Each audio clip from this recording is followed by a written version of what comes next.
India TV YouTube channel को subscribe करें और बेल आइकन दबाएं।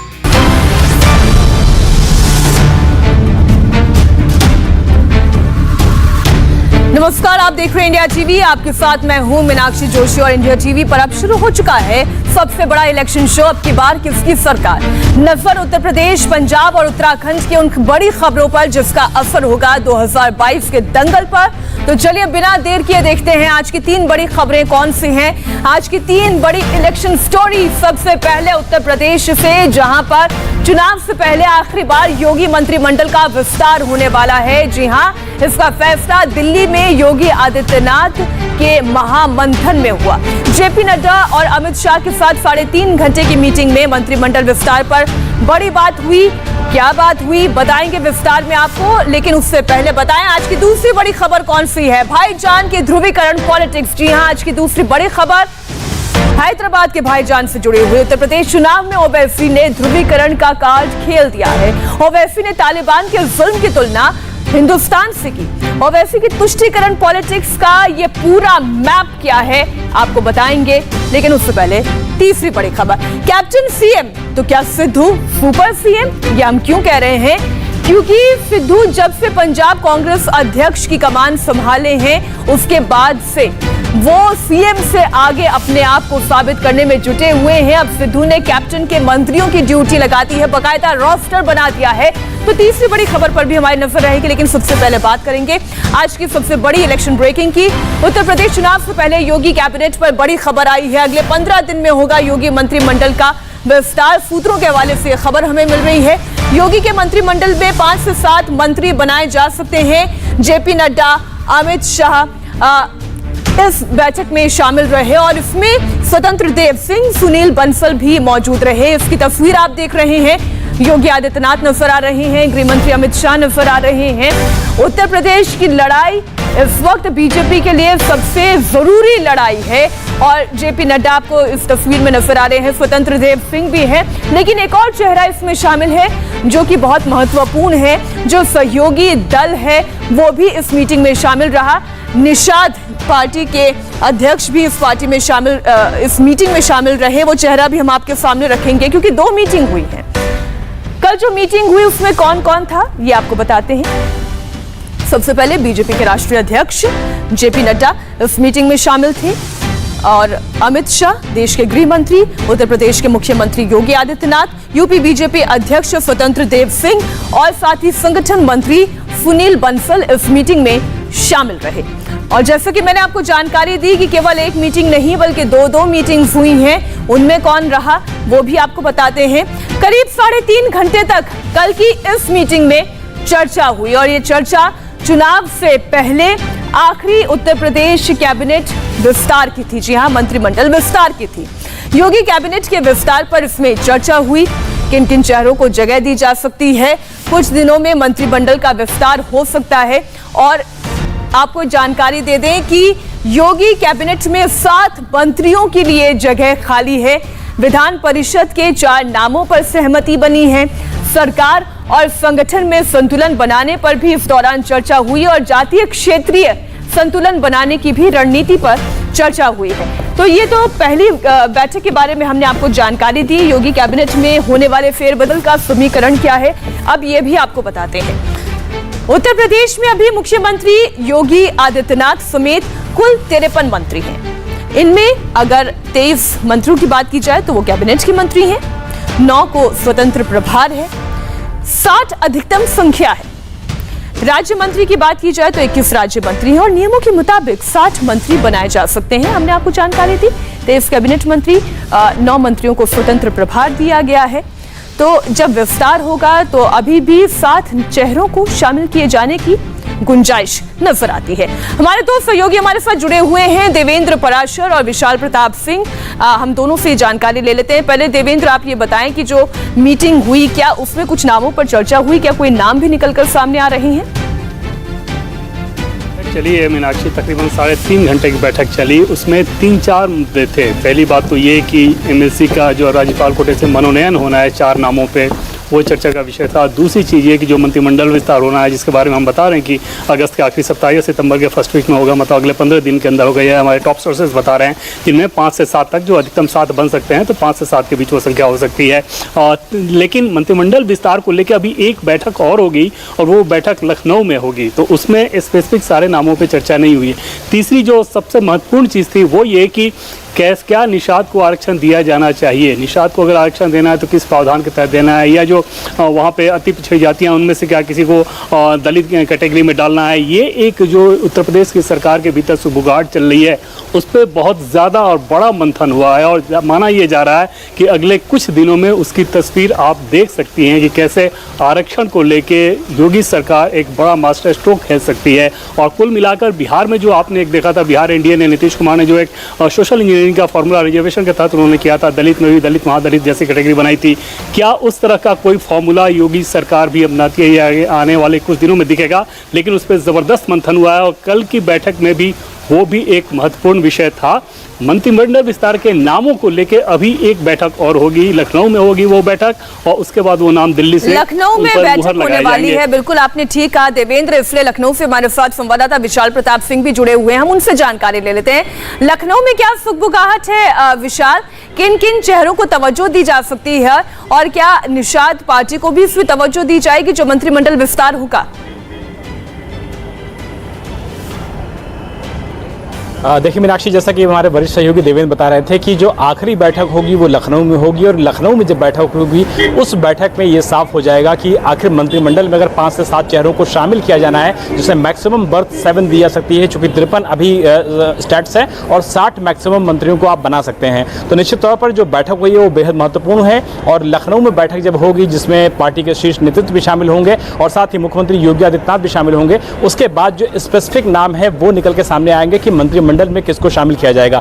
एक और जो महत्वपूर्ण बात यह है कि कल जिस तरीके से बड़ी बैठक में संजय निषाद को, निषाद पार्टी के जो अध्यक्ष हैं, उनको बुलाया गया था, तो यह माना जा रहा है कि जिस तरीके से मनोनयन होना है एमएलसी का, निश्चित तौर पर संजय निषाद को उसमें जगह मिल सकती है, क्योंकि वो लगातार इस बात को लेकर के दबाव बना रहे थे कि उनको डिप्टी सीएम का पद दे दिया जाए। लेकिन डिप्टी सीएम के पद पर तो संभावना बिल्कुल नहीं बन सकती है, लेकिन इतना जरूर कहा जा रहा है कि जिस तरीके का उनका दबाव है, जिस तरीके से राष्ट्रीय नेतृत्व उनसे बातचीत कर रहा है, ऐसा लगता है कि संजय निषाद को एमएलसी पद पर मनोनयन मिल सकता है। हालांकि इसका ऑफिशियल कंफर्मेशन जो है वो भी होना बाकी है, लेकिन कल की महत्वपूर्ण मीटिंग में यह भी तय किया गया है कि किस तरीके से जो आने वाली योजनाएं हैं उनका लोकार्पण किया जाए, और प्रधानमंत्री सहित गृह मंत्री अमित शाह के आने वाले दिनों में, आने वाले महीनों में ज्यादा से ज्यादा दौरे उत्तर प्रदेश में लगाए जाएं, ताकि उत्तर प्रदेश का जो आने वाला चुनाव है उसको लेकर के जो महत्वपूर्ण घोषणाएं होनी है, महत्वपूर्ण लोकार्पण होने हैं, उसकी शुरुआत कम से कम उत्तर प्रदेश से कर दी जाए। जाहिर है देवेंद्र, पूरी जानकारी के लिए आपका शुक्रिया, और विशाल आप रहिएगा हमारे साथ, क्योंकि अगली बड़ी खबर भी उत्तर प्रदेश से जुड़ी हुई है, जहां पर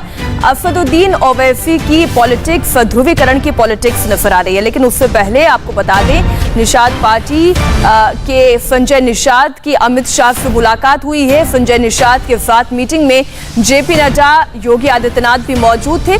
कहा जा रहा है कि आरक्षण आंदोलन के पिछली सरकारों के राजनीतिक मुकदमे वापसी पर इस मुलाकात में चर्चा हुई है।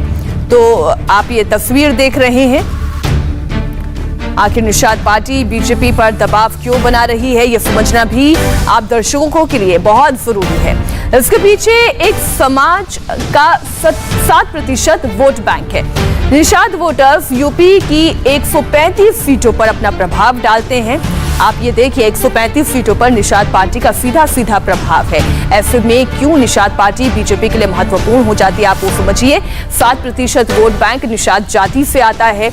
उत्तर प्रदेश में इनका अच्छा खासा दबदबा है, खासतौर पर 135 सीटें, और जो गंगा बेल्ट की जितनी सीटें हैं वो सीटें जो हैं पूर्वी उत्तर प्रदेश में आती हैं। यहाँ पर निषाद पार्टी का अच्छा खासा दबदबा है। इन सीटों पर निषाद वोटर जीत और हार का फासला तय कर सकते हैं। योगी के गढ़ गोरखपुर की अगर 9 विधानसभा सीटों की बात करें तो यहाँ पर निषाद वोटर बहुत मजबूत हैं। इनकी संख्या करीब 6 लाख है। वाराणसी की अगर बात की जाए तो यहाँ पर 8 विधानसभा सीटें आती हैं। यहाँ पर भी जो मजबूत स्थिति में निषाद जाति के वोटर्स नजर आते हैं, इसलिए इनसे बैठक भी की जा रही है, चर्चा भी हो रही है। विशाल और ज्यादा बारीक जानकारी इस पर हमें देंगे। आपने हालांकि विशाल अभी ये बता दिया कि डिप्टी सीएम के पद पर अभी किसी तरीके की गुंजाइश साफ तौर पर तो नजर नहीं आ रही है, लेकिन इससे आगे की कहानी क्या? क्योंकि अगर निषाद जाति को नाराज करती है बीजेपी तो बाकी और जातियां भी उनसे छिटक सकती हैं।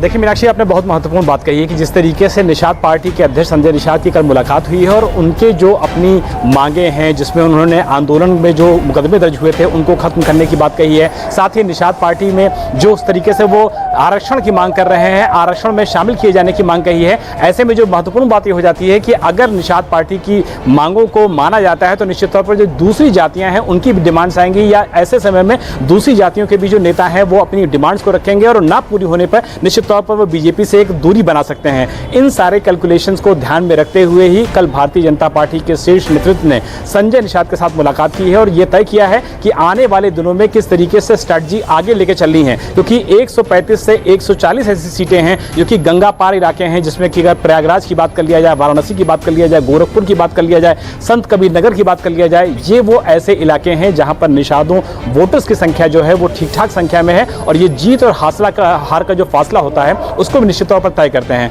तो ये कहा जा सकता है कि भारतीय जनता पार्टी बेहद संभल के, सबसे बातचीत करके, विरोधियों को स्ट्रैटेजी को ध्यान में रखते हुए और सहयोगियों को मांग को देखते हुए आगे बढ़ रही है, ताकि न सिर्फ उसको किसी भी तरीके का नुकसान ना हो बल्कि उसके सहयोगी भी न नाराज हों और जो वोटर्स को अपनी जिम्मेदारी तय करने की बात होती है उसमें भी भारतीय जनता पार्टी पीछे ना हटे। बिल्कुल विशाल, आप बने रहिए हमारे साथ। अब बात कम करेंगे आज की दूसरी बड़ी खबर की। ये भी उत्तर प्रदेश से है लेकिन तालिबान से जुड़ी हुई है। हम ये क्यों कह रहे हैं, आप खबर देखिए। असदुद्दीन ओवैसी ने तालिबान मसले पर विवादास्पद बयान दिया है। ओवैसी ने भारतीय महिलाओं की तुलना अफगानिस्तान में तालिबानी राज की महिलाओं से कर दी है। भारत की महिलाओं की बात क्यों नहीं करते, ये ओवैसी का कहना है। अफगानिस्तान के हालात की फिक्र तो है, भारत पर खामोश क्यों हो जाते हैं, ये असदुद्दीन ओवैसी कह रहे हैं। जी हां, ओवैसी ने भारतीय महिलाओं की तुलना अफगानिस्तान से कर दी। उन्होंने कहा कि भारत की महिलाओं की स्थिति भी बेहतर नहीं है और जब ऐसी परिस्थिति है तो आप अफगानिस्तान में बैठी हुई महिलाओं की चिंता क्यों करते हैं? केंद्र सरकार यहां की चिंता क्यों नहीं करती है? आप पहले सुनिए असदुद्दीन ओवैसी का पूरा बयान। 1 लाख की बेवा के बारे में क्यों नहीं बात होती? पीलू खान की बेवा के बारे में बात क्यों नहीं होती? तबरेज की नौजवान बीवी जो बेवा हो गई उसकी बात नहीं होती? अलीमुद्दीन अंसारी की बीवी जो बेवा हो गई जिसको रोड पर मारा उसकी बात नहीं होती? नहीं, वहां जुल्म, अरे यहां पे कौन करेगा फिर? यहां की बात नहीं, औरतों पर जुल्म हो रहा है वहां पर। अच्छा, औरतों पे जुल्म हो रहा ना। भारत में हमारे वतन अजीज में UNFPA की रिपोर्ट है। आपको मालूम हमारे मुल्क में 4 करोड़ 60 लाख बच्चियां गायब हो जाती हैं। 4 करोड़, जोर से बोलो, बच्चियां गायब हो जाती हैं और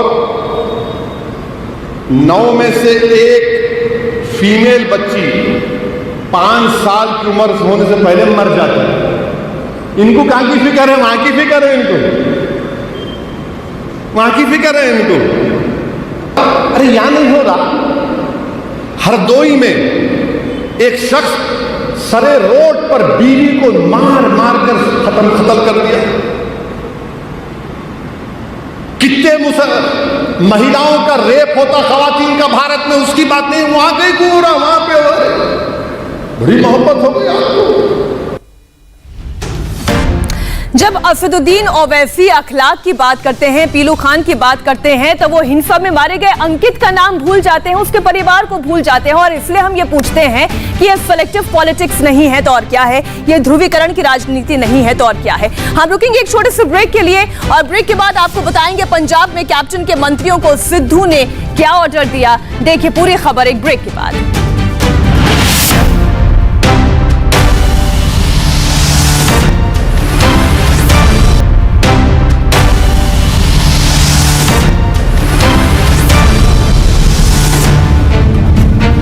ब्रेक के बाद एक बार फिर आपका स्वागत है। आप देख रहे हैं अब की बार किसकी सरकार और अब खबर पंजाब से। पंजाब में सिद्धू वर्सेस अमरिंदर की जंग के बीच आज एक ऐसी तस्वीर आई जो हैरान करने वाली है। जी हां, सरकार और संगठन में तालमेल बनाने की कोशिश तो की जा रही है, लेकिन सुपर सीएम नजर आ रहे हैं नवजोत सिंह सिद्धू। पहले पूरी खबर आपको बताते हैं। ये तस्वीर आप देखिए, नवजोत सिंह सिद्धू, कैप्टन अमरिंदर सिंह इसमें दिखाई दे रहे हैं। दरअसल सिद्धू ने कैप्टन के मंत्रियों का ड्यूटी चार्ज बनाया था, जिस पर अमरिंदर ने सिद्धू का साथ दिया है।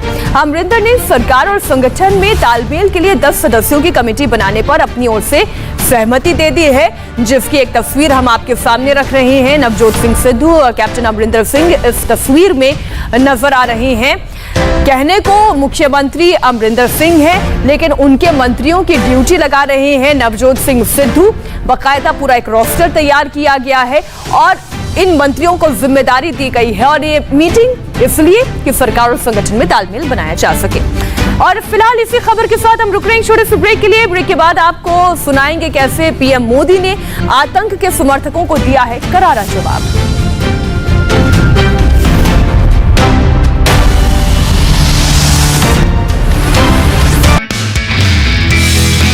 नमस्ते, मैं हूं मीनाक्षी जोशी। वीडियो और खबरों से अपडेट रहने के लिए India TV YouTube channel subscribe करें, बेल आइकन दबाना ना भूलें। जुड़े रहें इंडिया टीवी के साथ।